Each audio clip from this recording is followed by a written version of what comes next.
SUPERHYPERCUBE is a spatial reasoning puzzle where you control a cluster of cubes floating right in front of your face. We originally created it as part of an event. We were trying to see if having stereoscopic 3D in a game could be used in a way that was meaningful for gameplay.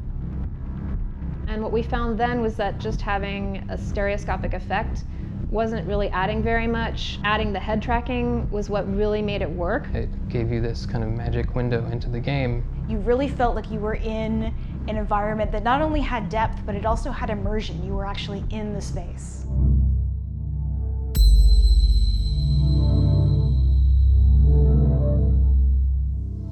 So in the game, you start as a cube and you move through space, moving your cube through a variety of holes in oncoming walls. Every time you go through a wall, another cube gets added, so the shape becomes this cluster of cubes with a very irregular outline, and you have to figure out how to rotate that cluster in order to fit through this hole in the wall that's coming toward you. But because you're behind the cluster, you can't see the hole, and you have to move your face, your body, so that you can see the hole, figure out how to rotate the cluster to get it through the hole in the wall.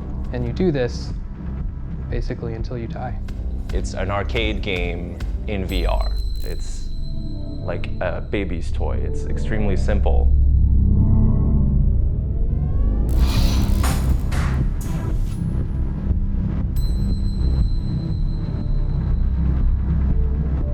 The intention with the look of the game was to imagine what VR might have looked like if it was a viable technology in the 70s.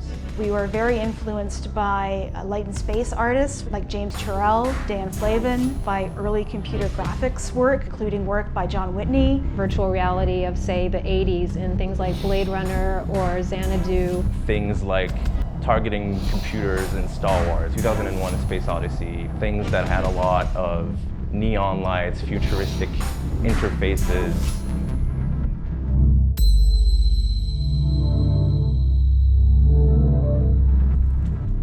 We're not trying to do a photorealistic, recreated environment. Instead, it creates its own reality. It was a VR game all along, and now the space envelops you completely. It's not just a magic window. You're not just peering into this world. You are in the world.